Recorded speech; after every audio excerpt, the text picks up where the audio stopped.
Let's make flying geese. You will need 1 large block and 4 small blocks. Place the 2 small blocks on your large block.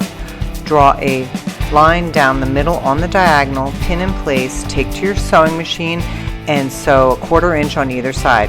Cut apart with your rotary cutter, take it and press. Once it's pressed, you will take the smaller squares that are left, draw a diagonal line, pin in place, repeat with the next block, take it back to the sewing machine and sew 1/4 inch on either side once again. Cut these apart with your rotary cutter and then you will press again.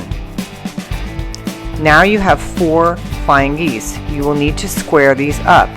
You can take your ruler, trim on the right side and the top, lining up the marks to get it to the size that you need. Repeat the process by rotating the block. And then repeat again on the remaining 3 blocks to create 4 perfect flying geese.